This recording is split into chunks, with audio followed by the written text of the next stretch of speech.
신석 정확 투명. 안녕하세요. 원데이 치과 대표원장 김진환입니다. 치아는 오복 중에 하나죠. 자신의 치아를 가지고 평생 동안 치아를 가지고 건강하게 살아간다는 것 자체가 굉장히 축복이고요.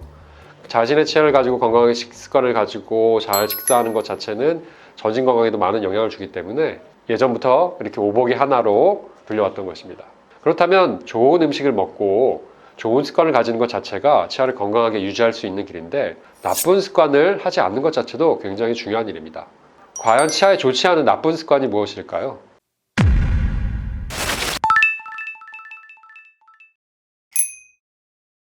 첫 번째로 양치를 하시고 가글을 하는 경우도 있으신데, 이것은 좋지 않은 습관 중에 하나입니다. 왜냐하면 치약에는 계면활성제라는 게 들어있게 되는데요, 천연 계면활성제의 경우에 있어서는 상관없게 되는데, 합성 계면활성제가 들어있는 치약을 사용하실 경우에 치아에 안 좋은 영향을 주기 때문에 양치를 하고 나서 한 30분 정도 경과하신 후에 가글을 하시는 게 좋겠고요. 우리가 양치를 할 수 없는 상황에서 가글을 하게 되는 거지, 양치를 했는데 그 뒤에 바로 가글 하시는 것은 매우 좋지 않게 되는 것이고요.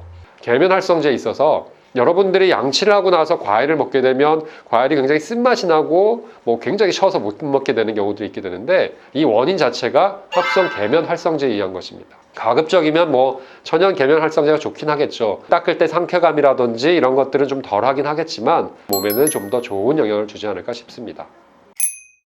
한국인들은 대부분 다 아침 식사에서는 따뜻한 국물을 많이 드시잖아요. 이런 탕들이나 국물 같은 경우 굉장히 뜨거운 경우들이 많습니다. 이런 뜨거운 음식들은 치아를 굉장히 팽창시키는 요인들이 되기 때문에 미세한 균열들이 생길 수 있는 원인이 됩니다.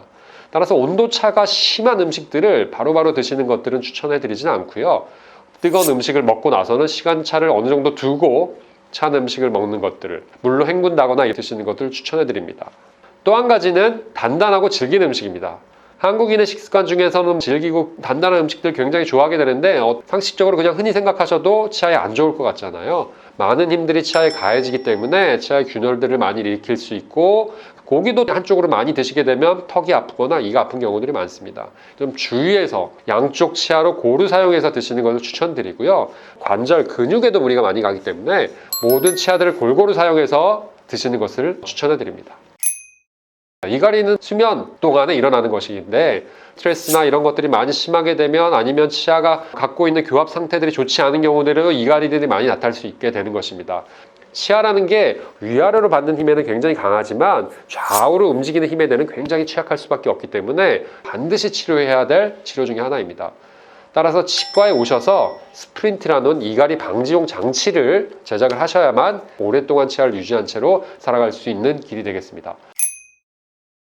음료를 드신 후에 양치를 하시는 분들이 계시는데, 이런 것들은 좋지 않은 습관입니다. 왜냐하면 탄산음료에 있는 산성들이 치아를 약간 부식시키게 되는 상태가 되어 있는데, 이런 상태에 바로 양치를 하게 되면 치아 안에 들어있는 마모제가 치아를 바로 손상을 시킬 수 있기 때문에, 음료들을 드셨다면 물로 좀 입을 헹궈 주셔서 중화를 시킨 상태에서 양치를 하는 것을 추천해 드립니다. 이건 상식적으로 생각해도 누구나 안 좋은 습관이라고 생각할 수 있는데요, 정말 흡연을 하게 되면 끊기 힘들기 때문에 뭐라고 말씀드리긴 힘들지만 치아에는 정말 안 좋습니다. 치아의 착색도 일으키게 되고 입냄새도 심하게 되겠지만, 무엇보다 중요한 거는 그런 니코틴이라든지 안 좋은 성분 타르 같은 것들이 구강암을 일으킬 수 있는 가능성이 굉장히 높아집니다. 아무리 폐로 깊이 담배 연기를 머금는다 하더라도 입 안을 통해서 나아가기 때문에 비흡연자에 비해서 10배 정도 높은 구강암을 일으키는 빈도를 나타내고 있습니다.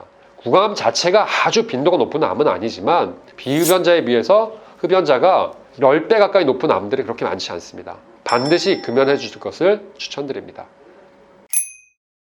어른이 돼서 손가락을 빠는 경우는 없겠지만, 어릴 때에는 이제 손가락을 많이 빨잖아요. 지속적인 자극들을 주게 되면 치아의 배열들이 바뀌게 됩니다. 치아의 배열이 바뀌게 되면 치아가 맞물리는 관계, 교합 관계가 좋지 않기 때문에 결국에는 치아들이 오래 못 버티는 효과가 나타날 수 있기 때문에, 낚싯줄 같은 것들을 이로 끊는다거나 술자리에서 병을 따는 분들도 계신데 치아에 금이 가거나 망가지는 원인이 되기 때문에 피해 주시기를 권해드립니다. 지금까지 치아의 나쁜 습관들에 대해서 살펴보았는데요, 여러분들이 갖고 있는 습관 중에서 혹시 놓치고 있는 부분이 있다면 이 부분을 체크하시고 오늘 당장이라도 그 습관을 버리시면 앞으로 건강한 치아를 유지한 채로 더 오랫동안 건강하게 사실 수 있으실 것 같습니다. 이 영상이 도움이 되셨다면 좋아요, 구독 설정, 알림 설정 부탁드리겠습니다. 감사합니다.